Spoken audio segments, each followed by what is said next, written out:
Subscribe करें अपने YouTube channel लर्नअबाउट medicine को और बेल आइकन दबाएं लेटेस्ट नोटिफिकेशन पाने के लिए। Welcome friends. स्वागत है दोस्तों। इम्यून सिस्टम, जिसे हम रोग प्रतिरोधक क्षमता कहते हैं, यह हमारे शरीर को बैक्टीरिया तथा वायरस के इन्फेक्शन से बचाता है। जब भी इम्यून सिस्टम को लगता है कि बाहर से बैक्टीरिया या वायरस शरीर पर हमला कर रहे हैं, तो यह हमारी फाइटर सेल्स को तैयार करता है और बैक्टीरिया तथा वायरस को बॉडी से बाहर निकालता है, इसको मारकर इन्फेक्शन होने से बचाता है। सामान्यतः इम्यून सिस्टम हमारे शरीर की सेल्स, टिश्यूज तथा बाहर की सेल टिश्यूज को पहचान जाता है, लेकिन जब ऑटो इम्यून डिजीज होती है तो उस समय इम्यून सिस्टम थोड़ी मिस्टेक हो जाती है। गलती से हमारे शरीर की जो सेल्स है, जैसे कि जॉइंट, स्किन, इन्हीं को बाहर की सेल मान लेता है, फॉरेन सेल्स मान लेता है और हमारे शरीर में ऑटो एंटीबॉडीज नाम के प्रोटीन को रिलीज करता है, जो हमारी हेल्थी सेल पर अटैक करता है। अगर इस ऑटो इम्यून डिजीज के कारणों की बात करें क्यों होती है, तो डॉक्टर अभी इस बीमारी के वास्तविक कारण को नहीं जान पाए, लेकिन यह जरूर है कि कुछ व्यक्तियों में अन्य व्यक्तियों के मुकाबले ये बीमारी ज़्यादा होती है। और 2014 की स्टडी में बताया गया है कि महिलाओं में पुरुषों के मुकाबले ये बहुत ही कम होती है और 15 साल की उम्र से लगाकर 44 साल में यह ज़्यादा देखी गई, उस समय ज़्यादा शुरू हो जाती है। जैसा कि हाल ही के दिनों में ऑटो इम्यून डिजीज के मरीज बहुत ही ज़्यादा देखने के मिल रहे हैं। इस कारण से रिसर्चर एनवायरमेंटल फैक्टर को इसका सस्पेक्टेड बताते हैं, इस डिजीज का एक कारण होने की संभावना बताते हैं।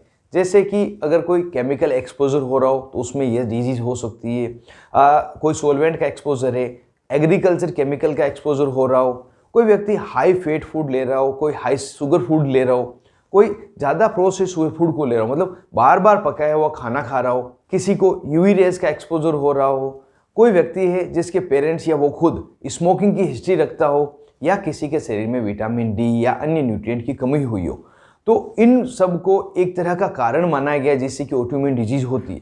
हालांकि किसी प्रकार का प्रूफ नहीं है कि इन्हीं कारण से बीमारी होती, लेकिन इसको संभावना मात्र बताया है। अभी तक रिसर्चर एग्जैक्टली नहीं जान पाए कि किन कारण से ऑटोइम्यून डिजीज होती है। हो सकता है जेनेटिक, डाइट, इन्फेक्शन, एक्सपोजर की वजह से यह सभी बीमारी हो रही हो।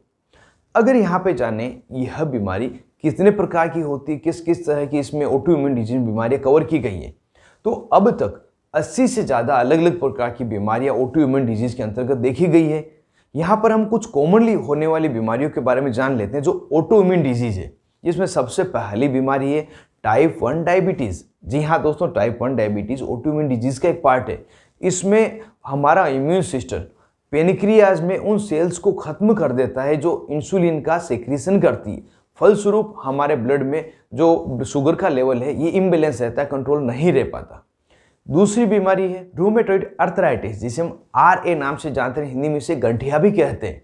इस बीमारी में हमारा ऑटो इम्यून सिस्टम जॉइंट्स पर तथा हड्डियों पर अटैक कर देता है, जिस कारण से जॉइंट में सूजन आना, दर्द होना, इस तरह की समस्याएं होती हैं। और ये रूमेटॉइड अर्थराइटिस की बीमारी 30 की उम्र तथा इससे पहले ही दिखने लग जाती है।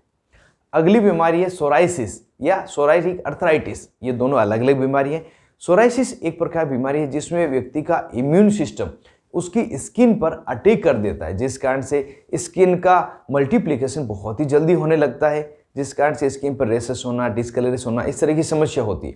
सोराइसिस के 30% मरीजों में जॉइंट संबंधी समस्या भी देखी गई है, जिसे सोराइटिक अर्थराइटिस कहते हैं।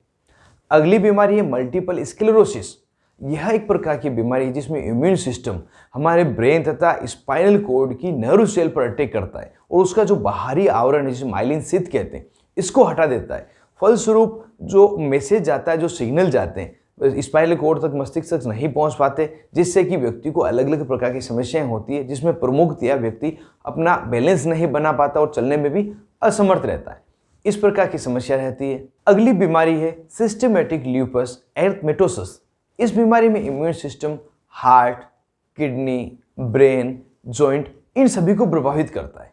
एक बीमारी है लाइकन प्लीनस। यह भी एक ऑटो इम्यून डिजीज है जो बहुत ही रेयरली देखी गई है।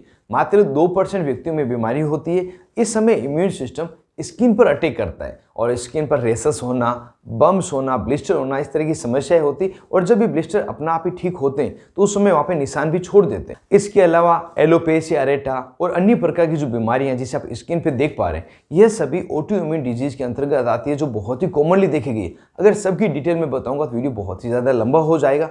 अगर आप किसी पर्टिकुलर बीमारी के बारे में वीडियो देखना चाहते हैं मुझे कमेंट करें, आपके कमेंट के लिए उस बीमारी की पूरी डिटेल में अलग से जोर से बना दूंगा।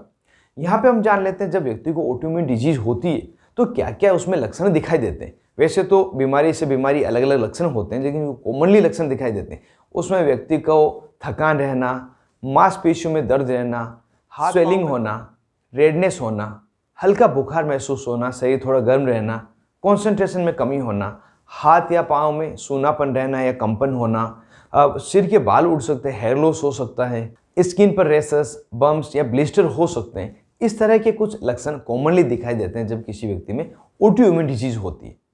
अब यहाँ पे हम जान लेते हैं जब किसी व्यक्ति को ये ऑटोइम्यून डिजीज की बीमारी होती है उस समय डॉक्टर के द्वारा क्या क्या ट्रीटमेंट दिया जाता है। हालांकि जो ऑटोइम्यून डिजीज है बिल्कुल लाइलाज बीमारी, इसका पूरी तरह से कोई इलाज नहीं किया जा सकता, लेकिन फिर भी डॉक्टर के द्वारा मरीज को राहत देने के लिए सिम्टोमेटिक ट्रीटमेंट पेशेंट को दिया जाता है।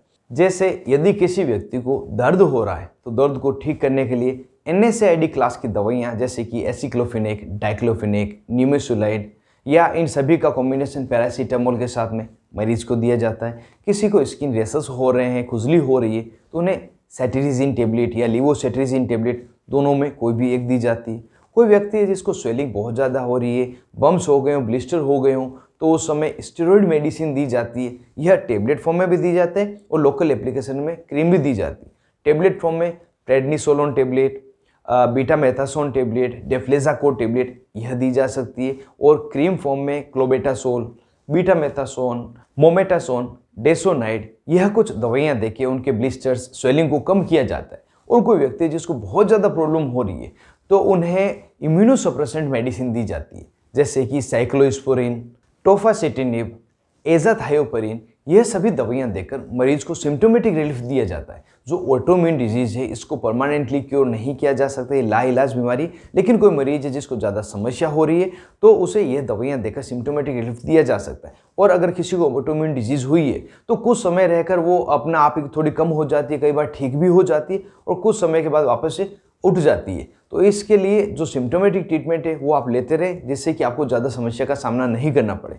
और यह जो ट्रीटमेंट है मरीज की नीड के अकॉर्डिंग तथा डॉक्टर अपने अनुभव के आधार पर अलग अलग दे सकते हैं। यहाँ पे जो कॉमनली रिकमेंडेड मेडिसिन दी जाती है उसके बारे में आपको बताया है। तो दोस्तों यह पूरी जानकारी थी ऑटोइम्यून डिजीज़ के बारे में।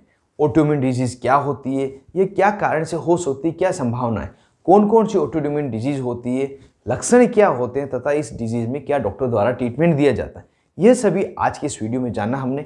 उम्मीद करता हूँ यह वीडियो आपको पसंद आया होगा और बहुत ही नई जानकारी आपको मिली होगी। यह वीडियो आपको कैसा लगा मुझे कमेंट बॉक्स में जोर से बताएं। आज के इस वीडियो में बस इतना ही। मिलते हैं किसी नए वीडियो में नई दवा, नए टॉपिक के साथ। तब तक के लिए स्वस्थ रहें और मस्त रहें।